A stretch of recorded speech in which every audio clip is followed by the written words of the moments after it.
Hello বন্ধুরা, আজ আপনাদেরকে দেখাবো পৃথিবীর সব থেকে উঁচু বিল্ডিং। এটা এতটাই উঁচু বিল্ডিং যে এখান থেকে বড় বড় পাহাড় পর্বত, উঁচু বিল্ডিং, গাছপালা পর্যন্ত পিঁপড়ার মতন ছোট ছোট মনে হয়। তো চলেন বন্ধুরা, আজ আমি দাফড়াইতে দাফড়াইতে সেই উঁচু বিল্ডিংটি দেখাই। এরপরে আমি মনে করেন যে সিঁড়ি দিয়ে উপরে ওঠা শুরু করে দিলাম। তো দাফড়াইতে দাফড়াইতে অনেক দূরের পর্যন্ত চলে যাইতেছিলাম, কিন্তু পা মনে করেন যে অনেক ব্যথা হওয়া শুরু হয়ে গেল। তো কি করার, দাফরানি কিন্তু বন্ধ করা যাবে না, কারণ যত বেশি দাফরানি ততই কিন্তু আমি ফসল। টানা 50 দিন হাঁটার পরে আমি সেই উঁচু বিল্ডিংটির কাছে চলে আসলাম। এই যে বন্ধুরা, আমি দরজাটি তখনই খুললাম। মনের ভিতরে অনেক শান্তি লাগতেছে, দাফরানি মনে হয় এবার আমার কাজে দিল। তো বন্ধুরা, আমার মনে হইতেছে এখনো আমার দাফরানি শেষ হয় নাই, কারণ এই যে আরেকটা সিঁড়ি আছে, এই সিঁড়ি দিয়েও আবার আমার উঠতে হবে। বন্ধুরা, আপনারাও কিন্তু দাফরাইতে দাফরাইতে এই ভিডিওটার মধ্যে লাইক কমেন্ট শেয়ার কিন্তু করে দেন, ঠিক আছে? এখন আমি আপনাদেরকে দেখাবো, এটা এতটাই উঁচু যে আপনারা জীবনে কল্পনাও করতে পারবেন না। এই যে বন্ধুরা দেখেন, আমি কত উঁচে চলে এসেছি। এটা কিন্তু পৃথিবীর সবচেয়ে উঁচু বিল্ডিং, ঠিক আছে?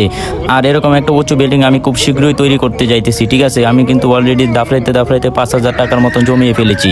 আর মাত্র কয়েক কোটি টাকা হলে এরকম একটা বিল্ডিং এর মালিক হয়ে যাবো। হা। তো বন্ধুরা, ভিডিওটি কেমন লাগলো? যদি ভালো লাগে তাহলে কিন্তু আপনারা দাফরায় দাফরায় এই ভিডিওটার মধ্যে লাইক কমেন্ট শেয়ার করে দেন, ঠিক আছে? কারণ যে যত বেশি দাফরায় বেশি কিন্তু তত তাড়াতাড়ি ফসল, বুঝেন না এই ব্যাপারটা? আর ভিডিওটি আজকে এই পর্যন্ত, ঠিক আছে? দাফরায় দাফরায় আরেকটা ভিডিওর মধ্যে আপনাদের সাথে দেখা হয়ে যাবে। আল্লাহ হাফেজ।